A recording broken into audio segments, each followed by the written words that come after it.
A heavy day for Nurse Lily. Fluorescent lights cast an anemic glow, their low thrum a discordant counterpoint to Lily's footsteps. The sterile tang of disinfectant, a constant companion, permeated her uniform. The usual urgent pulse of the hospital had receded with the shift change, leaving the corridor hushed, a void punctuated only by phantom echoes of pain and possibility. Each step, deliberate and heavy, produced soft, almost apologetic squeaks from her practical shoes on the polished linoleum. It had been a day that burrowed deep, lodging itself in her very bones. Her mind, a tireless projector, replayed the morning's vignettes, a montage of minor heartbreaks and fleeting triumphs. Most vividly, though, she saw Timmy. Little Timmy, with his unruly flaxen hair and eyes that held an uncanny wisdom. He'd been unusually subdued, his usual vibrant narratives of fantastical beasts and valiant knights replaced by a quiet, almost fearful stillness. Earlier, she'd found him hunched over his drawing pad, a kaleidoscope of crayons lying untouched beside him. "Rough day, little hero," she'd murmured, her voice a soft counterpoint to the hospital's omnipresent hum. He hadn't lifted his gaze, merely shaking his head, a faint tremor rippling through his slender shoulders. "The dragons are sleepy today, Nurse Lily," he'd whispered, his voice barely a breath. This was his particular code for utter misery, for the persistent ache that stifled his vivid imagination. Lily had settled beside him, gently clasping his small, warm hand. "Even dragons need their rest sometimes, Timmy. But they'll awaken, I promise. Stronger than ever." She tried to infuse her voice with a conviction she didn't quite possess, the familiar knot of apprehension tightening in her stomach. It pained her to see him like this, his sparkle diminished, the fight ebbing from his small frame. Each day without improvement gnawed at her, a silent accusation that she wasn't quite enough, not comforting enough, not effective enough. For a good 20 minutes, she'd simply sat, softly stroking his hair, weaving a simple, whimsical tale about a cloud learning to fly, a story meant to soothe rather than inspire. A smile hadn't graced his lips, but she'd felt his small fingers tighten around hers, a tiny anchor in a sea of discomfort. That was something, she reasoned. A small victory, perhaps. Now, traversing the quiet corridor, the day's weight pressed down. She thought of the new admission, an elderly woman bewildered by unfamiliarity, having lost her husband that very morning. She pictured the young man in ICU, his family's faces etched with strained worry. And always, Timmy, his small, brave spirit locked in an unseen struggle. The hallway's quiet was deceptive, a thin veneer over the unceasing thrum of life and death, of hope and despair, that vibrated just beneath the hospital's surface. Lily absorbed it all, a symphony of emotions resonating within her own weary heart. She yearned to simply sit, to breathe, to shed the heavy mantle of responsibility for a few fleeting moments. Yet, the quiet merely amplified the echoes, making the burden feel heavier. Timmy's stubborn fever. The scent of antiseptic and fading lavender from the air freshener clung to Lily's scrubs as she walked down the silent corridor. Each click of her shoes on the polished linoleum echoed the persistent throb of anxiety in her temples. Timmy's room, number 3, seemed to pull at her, a silent beacon of her failure. She'd spent most of the night by his bedside, a tireless vigil. She remembered the gentle cadence of her voice as she read aloud from his worn copy of The Little Prince, Timmy's eyes, usually bright with curiosity, half closed in a haze of fever. She'd hummed lullabies, songs her grandmother used to sing, their melodies a fragile offering against the unseen enemy raging within him. She'd even tried a spirited rendition of Old MacDonald, complete with animal sounds, hoping to coax a laugh, a flicker of his usual boisterous spirit. He'd managed a weak smile, but the thermometer, a few minutes later, still registered a stubbornly high 102 degrees. Each time she'd pressed the cool cloth to his forehead, she'd prayed for a miracle, for the heat to simply dissipate. His small hand, hot and dry, would instinctively reach for hers, a silent plea for comfort that tore at her heart. He was such a brave little boy, always trying to be cheerful for his dad and the nurses, but sometimes, when he thought no one was watching, a tremor of fear would pass through his small frame. The memory of Dr. Evans and Dr. Singh's faces from their morning rounds was particularly vivid, a stark image burned into her mind. Their expressions, usually a blend of professional calm and reassuring smiles, were etched with a gravity that spoke volumes. Low murmurs, clipped medical terms, and the subtle shaking of heads had tightened the knot of worry in Lily's stomach into a cold, hard stone. They had spoken of unresponsive treatment and further diagnostics, words that felt like heavy chains dragging her deeper into a pit of helplessness. She'd felt the familiar sting of tears behind her eyes then, a familiar companion in these moments of profound uncertainty. Lily prided herself on her strength, her ability to compartmentalize, but Timmy was different. His imagination was boundless, his spirit infectious, and to see it dimmed by illness felt like a personal affront, a challenge she was failing to meet. The weight of his father's trust, the unspoken plea in Timmy's own weary eyes, pressed down on her, an unbearable burden. She wished, with a fierceness that surprised her, that she could take his fever into herself, absorb his pain, and set him free. A quiet corner and hidden tears. The fluorescent lights of the hospital hallway, usually a stark beacon of sterile efficiency, seemed to dim as Lily's shift finally ended. The cacophony of beeping monitors, hushed consultations, and hurried footsteps slowly faded behind her as she navigated the labyrinthine corridors. She wasn't ready for the bustling break room, nor the pretense of normalcy that awaited her outside. What she craved was an absence of sound, a temporary reprieve from the constant demand for her unwavering strength. Her feet, aching from hours on the ward, led her almost instinctively to a rarely used wing, a forgotten passage between the pediatric ICU and the old storage rooms. Here, the air was still, thick with the faint scent of disinfectant and dust. A single, flickering overhead bulb cast long, dancing shadows, making the empty stretch of wall feel both desolate and strangely comforting. Lily leaned against the cool, painted cinder block, her shoulders slumping. The weight she carried, a burden built from worried parents' eyes, the faltering breaths of tiny patients, and the unspoken fear that clung to every bed, pressed down on her. Young Alex's labored breathing, despite her best efforts, had been particularly haunting today. He was so small, and his parents' faces. A single, hot tear traced a path down her temple, a silent betrayal of the stoic facade she'd maintained all day. It felt like a dam breaking, a minuscule crack in the edifice of her professional composure. Another followed, then another, until the quiet corner became a sanctuary for her unchecked grief. Each drop carried the unspoken anxieties, the small failures, the moments of doubt that gnawed at her, especially when a child's progress stagnated. She closed her eyes, wishing for the tears to stop, for the tightness in her chest to ease. It was a weakness, she told herself, a luxury she couldn't afford on the ward. With a sharp intake of breath, Lily scrubbed at her cheeks with the back of her hand, the rough fabric of her sleeve a small, jarring comfort. She hated feeling this vulnerable, hated the idea of anyone seeing her like this. The last thing she needed was for a colleague or, worse, a parent, to stumble upon her, a crumpled mess in a forgotten hallway. She pushed off the wall, forcing herself to stand tall, though her knees felt like jelly.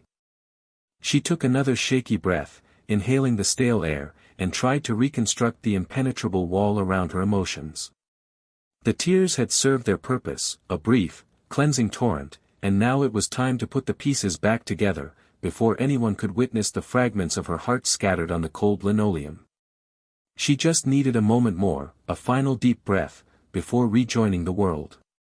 Her gaze drifted down the deserted corridor, a quick, furtive check. Empty. Good. A shadow and a familiar face. Lily leaned against the cool, tiled wall of the deserted corridor, the fluorescent lights humming an indifferent tune above her. The quiet hum was a stark contrast to the frantic beeping of monitors and the hushed urgency of doctors she'd left behind. A single tear traced a path down her cheek, leaving a chilly trail in its wake. Timmy's small, pale face flashed in her mind, the slight, almost imperceptible tremor in his tiny fingers as she'd adjusted his fore. She'd seen too many children like him, fighting battles no child should ever have to face. Each one chipped away at her resolve, leaving her feeling hollowed out and helpless. She closed her eyes, trying to rein in the wave of despair threatening to engulf her. A sudden shift in the light, a darkening of the already dim hallway, made her eyes snap open. A tall, indistinct shadow fell over her, momentarily obscuring the light from the ceiling. Her heart gave a startled lurch, a quick, sharp beat against her ribs. She braced herself, half expecting a doctor with more bad news, or a colleague needing assistance. Slowly, she lifted her gaze. The shadow resolved itself into the familiar, weary frame of Mr. Davis. He stood a few feet away, his hands loosely clasped in front of him, his posture conveying a quiet resignation. His usually sharp eyes, the same piercing blue as Timmy's, were bloodshot and heavy-lidded, deep shadows etched beneath them. The lines around his mouth, usually set in a firm, determined line, seemed deeper, etched with a fresh layer of worry. His dark hair, typically neatly combed, was slightly disheveled, as if he'd run a frustrated hand through it countless times. He looked utterly drained, a man running on fumes, yet his presence was still one of unwavering strength, an anchor in the storm. He didn't speak immediately, simply watching her with a gaze that held a profound understanding, a shared burden. There was no judgment in his eyes, only a reflection of the same raw ache that resonated within her. The air between them, thick with unspoken anxieties, seemed to hum with a fragile tension. Lily felt a blush creep up her neck, embarrassed to be caught in such a vulnerable state, yet a strange comfort settled over her at his silent acknowledgement. He had seen her at her worst, and he still stood there, a steadfast presence. He cleared his throat, a low, gravelly sound that broke the silence. "Nurse Lily," he said, his voice hoarse, as if he hadn't used it in hours. His eyes flickered towards the door of Timmy's room, a silent question lingering in the air. His concern, though unspoken, was palpable, a heavy weight pressing down on them both. The question. The fluorescent lights of the hallway hummed, casting a sterile glow that did little to soothe Lily's frayed nerves. She blinked rapidly, a desperate attempt to clear the lingering wetness from her eyelashes. A quick swipe with the back of her hand, then another, more vigorous rub against her cheek. She could feel the telltale puffiness around her eyes, a betrayal she couldn't afford right now. Straightening her shoulders, she forced a tight, upward curve to her lips, a semblance of a smile she hoped looked convincing. "Brave face, Lily. Brave face." The quiet murmur of the hospital was punctuated by the rhythmic beep of a distant machine, a constant reminder of the fragility of life contained within these walls. She took a deep breath, the scent of antiseptic filling her lungs, and pushed down the lump that had formed in her throat. She couldn't let anyone see her crumble, especially not now, not when Timmy's parents were already carrying so much. Her role was to be a beacon of reassurance, a steady hand. The worry for Timmy, for all her small patience, often felt like a physical weight on her chest, a pressure that sometimes threatened to overwhelm her. As she turned to re-enter the pediatric ward, a figure emerged from the doorway of Timmy's room. It was Mr. Davis, his usually stoic expression softened by a shadow of concern. He moved with a quiet grace, his eyes, usually fixed on Timmy, now settled on her. There was no judgment in his gaze, only a profound, almost aching understanding. He paused, his hands tucked into the pockets of his trousers, and for a moment, the only sound was the gentle creak of the floor under his weight. Lily's forced smile faltered, her resolve wavering under the intensity of his quiet observation. She tried to hold it, to project an image of calm professionalism, but she knew, deep down, that her efforts were futile. He had seen. He always seemed to see more than he let on. "Nurse Lily," he said, his voice a low rumble, barely above a whisper. It wasn't a question of recognition, but something deeper, more significant. His eyes, the color of warm earth, held hers. "Are you okay?" The simple query, uttered with such genuine kindness, was a blow to her carefully constructed composure. It wasn't the brusque, dismissive tone she might have expected from someone preoccupied with their own suffering. Instead, it was gentle, empathetic, and utterly disarming. The question hung in the air between them, a fragile bridge built of shared unspoken anxieties. Lily felt a sudden, unexpected sting behind her eyes again. She hadn't anticipated anyone noticing, let alone asking. It caught her completely off guard, shattering the last vestiges of her brave facade. Words of understanding. The lump in Lily's throat felt as solid as a river stone, blocking any polite, false reassurances she might have offered. "I'm fine," was the lie that died on her tongue, replaced by a tight, painful silence. Her gaze remained fixed on the scuffed linoleum, every scratch and stain suddenly appearing profoundly significant. The quiet hallway, usually a symphony of beeps and hushed conversations, felt unnervingly still around her. She could feel the lingering sting in her eyes, a testament to the emotional storm she'd just weathered. A slight shifting beside her brought her attention up, just enough to see Mr. Davis settle onto the bench. He didn't press her, didn't demand an explanation. Instead, he simply sat, his presence a quiet, anchoring weight. The scent of antiseptic and something faintly metallic, a constant companion in the hospital, seemed to sharpen in the sudden stillness. "You've been here a lot," he began, his voice a low rumble that cut through the silence without shattering it. He wasn't looking at her, but straight ahead, at a distant, unadorned wall. "More than just your shift, I mean. I've seen you. Late nights.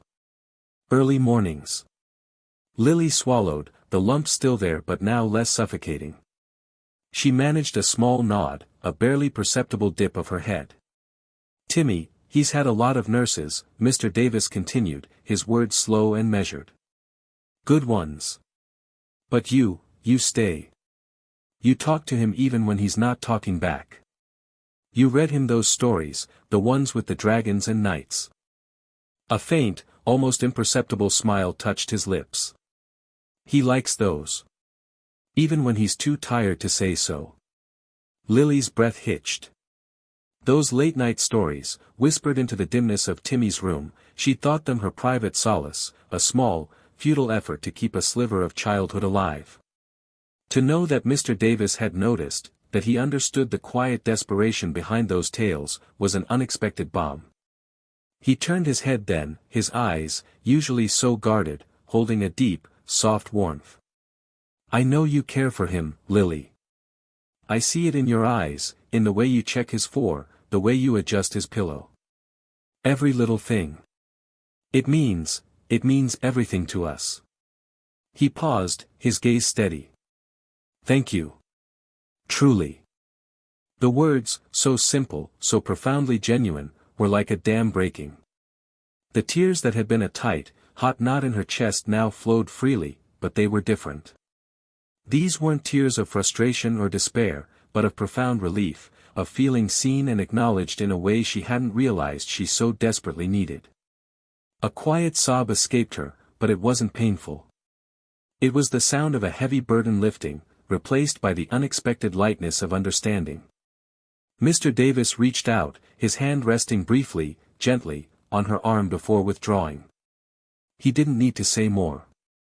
Lily finally felt a breath fill her lungs, a true, deep breath, for the first time in what felt like days.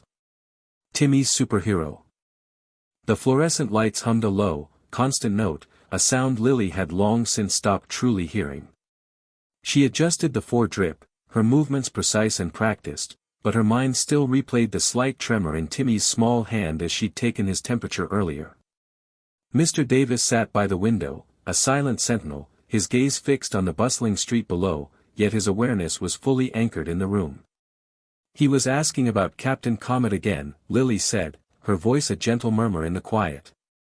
She glanced at Mr. Davis, offering a small, tired smile. "Wants to know when his next mission is." Mr. Davis turned, a faint crinkle appearing at the corner of his eyes. "Captain Comet, yes. That's his latest. Before that, it was The Amazing Ant-Man, but Timmy decided Ant-Man was too small to fight the truly big bads."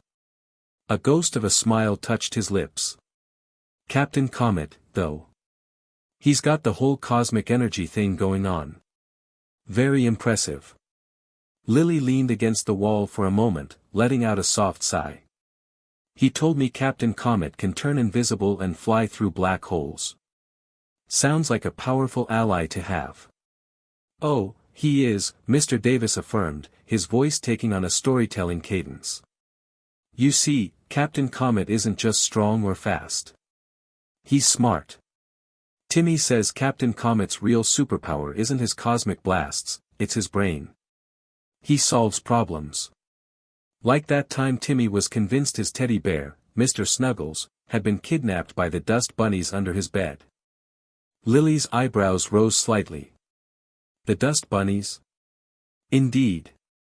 A nefarious gang, apparently. Timmy was inconsolable. Wouldn't go to sleep without Mr. Snuggles. So, Captain Comet, who was apparently on a covert mission in Timmy's bedroom, deduced that the dust bunnies were actually just hiding Mr. Snuggles for a surprise party. A very dusty, lint-filled party. He then, with Timmy's help, used a special anti-gravity dust bunny net, which was actually just a broom, to rescue Mr. Snuggles and foil their plans. A soft, genuine laugh bubbled up from Lily, surprising even herself. It was a light, clear sound, a stark contrast to the usual hushed tones of the ward. The laugh felt good, a small release in the perpetual tension that lived in her shoulders. She pictured a tiny Timmy, eyes wide with conviction, explaining the intricate workings of a dust bunny's lair to a very serious, imaginary Captain Comet. The image brought a warmth to her chest, a gentle connection to the world outside the sterile hospital walls. Mr. Davis watched her, a quiet satisfaction in his gaze. He's got quite the imagination, our Timmy. Always has. He certainly does, Lily agreed, her smile lingering. The weight she carried, the constant worry, seemed to lighten, if only for a fleeting moment. In that shared laughter, a fragile bridge formed, connecting the diligent nurse and the stoic father, both bound by their quiet devotion to the imaginative little boy in the next room. Shared hopes and dedication. The hushed hum of the hospital settled around them, a counterpoint to the quiet intensity of their conversation. Lily, still feeling the tremor in her hands, found a strange comfort in Mr. Davis's steady presence. He listened more than he spoke, his gaze thoughtful, occasionally flickering towards the closed door of Timmy's room. It's been a long road, Mr. Davis finally said, his voice a low rumble. He wasn't looking at her, but at some distant point in the sterile corridor. Every day, I come in, and I hope that today will be the day the fever breaks, or he opens his eyes and really sees me. Silly, isn't it? To pin so much on a single moment. Lily shook her head gently. Not silly at all, Mr. Davis. It's what keeps us going. Hope it's essential. She remembered countless nights spent poring over medical texts, searching for a breakthrough, a new treatment, anything that might ease a child's suffering. The weight of that collective hope, from parents and nurses alike, often felt immense. A faint smile touched Mr. Davis's lips, fleeting as a shadow. You understand. I see it in your eyes, Nurse Lily. You care. More than just a job, I think. He paused, then continued, his voice gaining a quiet strength. Timmy, he's everything. His laugh, the way he crinkles his nose when he's thinking hard about a toy car. I just want to hear it again. More than anything in the world, I want him to run around, to argue about bedtime, to just be a boy. His hand, large and calloused, clenched almost imperceptibly at his side. The unexpressed emotion in that small gesture spoke volumes. Lily felt a surge of resolve. The doubts that had gnawed at her in the quiet hallway moments before seemed to recede, replaced by a fierce determination. Mr. Davis, she said, her voice clear and unwavering, meeting his gaze directly. Please believe me when I say, you are not alone in that hope. Every single one of us, from the doctors to the cleaning staff, we are all pulling for Timmy. And I, personally, will not rest. I will explore every possibility, advocate for every treatment, monitor every flicker of change. Timmy will receive the best care this hospital can offer, and I will be right there, every step of the way. You have my word. The air between them seemed to solidify, thick with the shared weight of their commitment. Mr. Davis's usually stoic expression softened, a subtle shift that conveyed more gratitude than any torrent of words. He nodded slowly, a profound understanding passing between them, a silent pact forged in the quiet desperation of a hospital corridor. The path ahead remained uncertain, but now, it felt a little less solitary. A lighter path ahead. The quiet rustle of their clothing as they both stood seemed to break the heavy silence that had settled in the room. Lily felt a subtle shift, a physical easing of the knot that had tightened in her chest all morning. The weight she'd been carrying, a leaden cloak of worry for Timmy, felt a fraction lighter. It wasn't gone, not by any means, but the sharp edges had softened, replaced by a duller, more manageable ache. She glanced at Mr. Davis, whose gaze was still fixed on Timmy, who had drifted back to sleep, his small chest rising and falling with shallow breaths. A faint, almost imperceptible smile touched the corners of Mr. Davis's lips as he watched his son. It was a private moment, a father's quiet devotion, and Lily felt a pang of understanding. She too had watched children in this very bed, willing them towards wellness with every fiber of her being.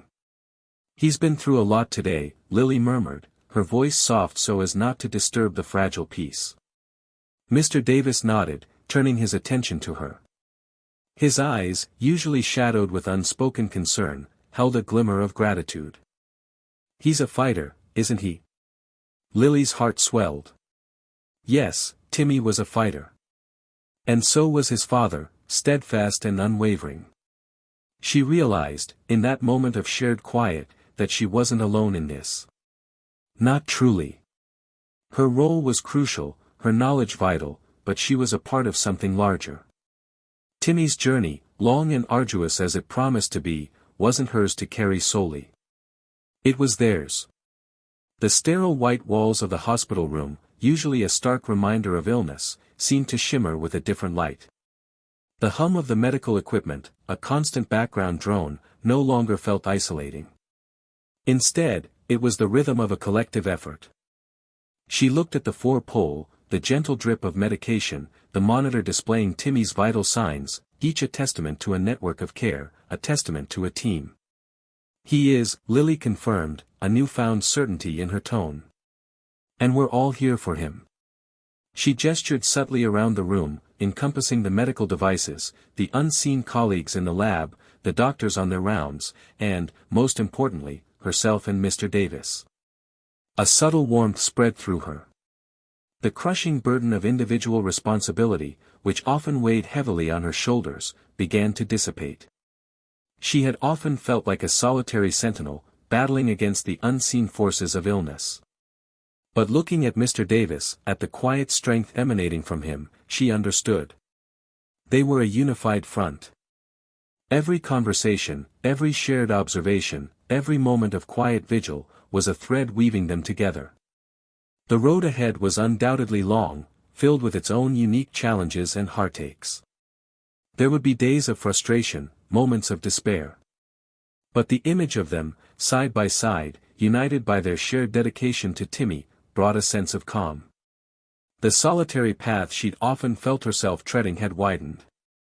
She wasn't just Nurse Lily anymore, a lone figure in a hallway, battling her own anxieties. She was part of a team, and that made all the difference. She took a deep breath, and for the first time in days, it felt like she could genuinely exhale.